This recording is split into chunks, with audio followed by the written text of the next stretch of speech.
All right, you know that crazy new gun law that San Jose, California just implemented here? Well, here's part two to that.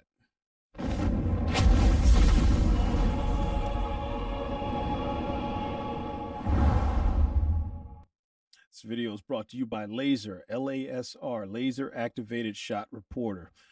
Laser combines your device with the tried and true technique of dry fire into a revolutionary way for anyone who owns a firearm to train safely. Dry fire uses firearm without ammunition to simulate real-world shooting situations. Laser is a software solution that uses a camera/webcam to detect either infrared, IR, or a laser light on your target. The IR/laser light can come from your firearm fitted with a laser or an IR emitter, or from a laser-trained pistol, such as this SIRT pistol, a SIRT pistol, which is shot indicating resetting trigger pistol. As little as one trip to the range covers the cost of Laser X, including the cost of laser cartridge. That's it. Your performance at the range session and classes will be immensely improved. Guys, if you want a 10% discount, go to laserapp.com. That's laserapp.com. Use my discount code TPOV10. That's TPOV10 to get a 10% discount on your purchase. So check it out, guys, because I have been using this software myself personally for about almost 7 years or so. This is where I get my trigger reps in the off season when it's too cold, such as now, and in between going out to my own range when the weather is nice. I get my reps in at home and get those trigger reps in because it's nothing more important than getting those trigger reps in. So guys, use my discount code to get 10% off your purchase. That's TPOV10 for laserapp.com. I'm telling you, it is by far the best software for dry fire practice on the market, hands down. I promise you that. So anyway, let's get into this video. As I talked about in the last one here, I said I was going to do a rebuttal here. Or me not do a rebuttal. I'm gonna do a part two and show you the rebuttal from this crazy, insane law that San Jose, California is trying to implement on its citizens out there, which is gun liability insurance for the law-abiding citizen. And I said it. I think I said it, if I remember, I said it in the last video, and I still talk about this thing still, and it blows my mind, man. It seriously blows my mind. I honestly don't get where Democrat politicians or liberal politicians, or just in general, it's even gun grabbing politicians, because honestly, there's some Republican rhinos out there too that they buck against the Second Amendment. Believe it, there's a few. And I don't understand the fact of where they honestly think that this is somehow going to curb gun violent crimes. Okay, because the violent crimes that they're trying to talk about, or at least they're trying to implement in this said here gun liability insurance type deal, we got to pay a nominal fee of $25, which is not a nominal fee. It is a tax, okay, because it is a fee that is directed or basically put on top of the Second Amendment. Okay, that's a tax. Your God-given right to keep and bear arms, or any other basic your constitutional rights. Anytime the government says it's a fee to pay for it, they're taxing you. That's what it comes down to. I'm not just saying this. This is just a bona fide fact. So as I pull into this next video here, man, it is unbelievable. You got to hear this, because I'm so glad that this is taking place as far as pro-gun groups that are instantly on top of this. The minute that this thing was filed, they were on here with the lawsuit going into us here. So instead of me jaw-jacking about this thing so much, I need you guys to listen to this and pay attention to exactly everything what's going on, because this is a great thing. Hours after the city passed the nation's first mandatory gun insurance law, it was slapped with a lawsuit that calls the new requirement unlawful and unconstitutional. KPX5 reporter Ket Doe breaks down that legal challenge. A team of lawyers from the pro-gun rights groups were watching the debate and the city council vote last night. First thing this morning, they filed a 23-page lawsuit. Their message to the city: we'll see you in court. We did it immediately because we wanted to make it very clear that there were ramifications to passing America's most insane gun control. Dudley Brown with the National Association for Gun Rights is spearheading the legal battle with local attorney Harmeet Dillon. The lawsuit claims the city has no right to charge gun owners a $25 annual fee because it's a tax on their Second Amendment right. The United States Supreme Court ruled that the power to tax is the power to effectively destroy a given activity. And that is why the courts are highly skeptical of taxes on constitutional rights. Greg Woods is a professor of criminology at San Jose State. The tax will definitely demand criticism. Ultimately, the court will probably conclude that the city of San Jose is within its power in this particular measure. That $25 fee will be collected by a nonprofit to be distributed to other nonprofits who do work with suicide prevention, domestic violence, and firearms training. This ordinance says that the city of San Jose isn't going to be controlling how the money is spent. That itself is unconstitutional under city law and under state law. Professor Woods says the city could address that issue by providing more oversight. It will not be enough to overturn the new law. What it is an invitation to solve the problem. Margaret Russell is a law professor at Santa Clara University. This is not being discussed as an attempt to get people to stop using guns, right? That would be a restraint. Russell says the ordinance is imperfect and needs tweaking, but it'll likely survive. But I don't think those are fatal to the law. So I think that in some substantial way, this law will probably stand up. Mayor Liccardo, joined by pro bono lawyers, said the ordinance had been studied and refined for 2 years. The ordinance is lawful, legitimate, and will withstand legal scrutiny. I'm confident that we're going to emerge from this litigation with an ordinance that survives constitutional scrutiny. In San Jose, Kit Doe, KPIX5. All right.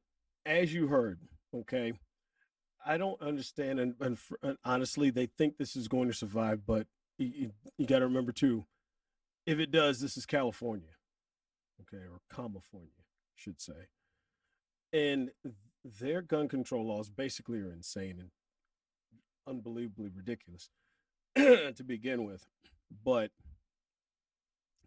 this is my thing, and I've said this before, and every single gun control law that we have on the books today, which I believe now is over 20,000, and that's at the local, state, and federal level, if I remember right here. None of them address anything as far as handling the real problem. As I said before, okay, the real problem, we know that the most gun violent crimes that are happening now are happening by criminals, okay? But they pick and cherry pick these numbers, and the outliers, of course, is talking about domestic violence, suicide, and these other numbers that they cherry pick here are basically going, as I said, after the soft target and really not addressing the real problem. Pushing something like this, gun liability insurance, where does that stop suicide? That's the question to ask. How does that stop suicide? How does that stop black on black crime? How does that stop any kind of violent crime, carjackings, anything else like that? How does that stop any criminal that's out here committing these crimes and violent crimes here with said firearms, which criminals, if they're toting a firearm, it's illegal, all right? The few outlying numbers that they have or anything that they cherry pick out of this thing is only by a handful of, a very, very small handful of just law-abiding citizens. But the major problem that we all know, it's all criminal. There's no way they can implement this fee on any criminal out there, but they'll go after, as I said, you, me, all law-abiding citizens, the one that you don't really have to worry about. So why should law-abiding citizens have to pay a tax, because that's what it is? Why should they be forced to have gun liability insurance, yet they can't force that on criminals, right? But they can go after you and me. This is where it becomes unconstitutional. This is where it becomes an infringement on the Second Amendment, as it is worded, shall not be infringed. As we all know what it says, all right? And it's the strongest worded amendment that we have. Shall not be infringed. I'm going to do another part here talking about the current POS is sitting in office right now. I call him that because I've known this dude and how much of his POS career that he's had for 50 years. This is long before he was even deciding to run for president against Donald Trump at the time, all right? I've known about this clown even when, matter of fact, when Obama plucked him out of basically the sewer of obscurity in Washington.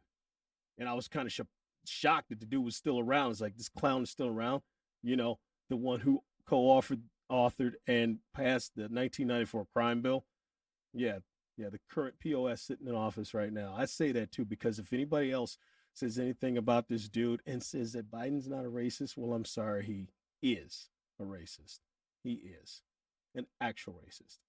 So, but that's another conversation that I will have at some point here, because that dude. Oh my God, that dude. Like I said, I'll just save that for another video.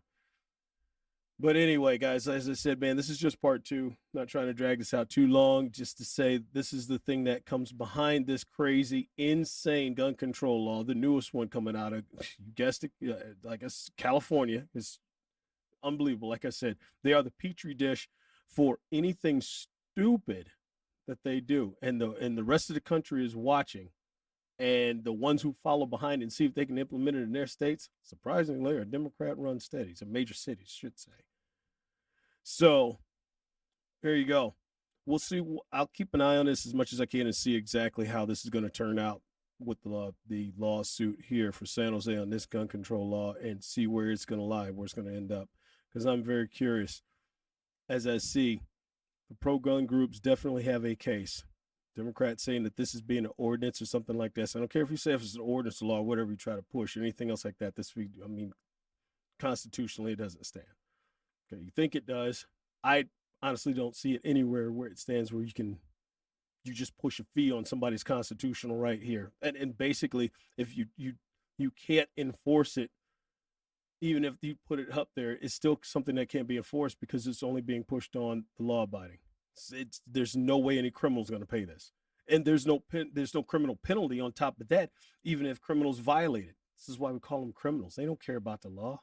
That's one thing about gun control laws. You got to have somebody who cares about them first in order for them to work. So they don't. But anyway, guys, that's the video. Let me know what you think. If you like it, give it a thumbs up. I appreciate it, man. Make sure you don't forget to subscribe to my channel if you're new here. Also, guys, check me out on Rumble, because whatever I'm posting now here, sitting here in my studio, I am going to be posting on my other channel on Rumble in case YouTube tries to do some algorithm shadow banning or anything else like that. Believe me, my videos have been demonetized, a bunch of them. And I have to deal with this like everybody else. I'm a small gun channel, so I have to do the same thing. And speaking my own mind, okay? Still got to deal with it just like everybody else. So check me out there. Also, make sure that stay tuned, because I am starting a podcast. And that's, as I said, it's going to be me sitting in the studio and just jaw jacking about some things just to get off my chest. I've been holding in for quite a long, long time. So, and I think it's time to just open up and start talking, because I think it's therapy for me, should say, along with putting bullets down range. So anyway, guys, if you like the video, I appreciate it, man. Make sure you check me out on my other ones here. Check me out over on Rumble. It's Bishop. Follow me at Rumble at It's Bishop. And you can see me over there. And until then, man, you are responsible for your own safety.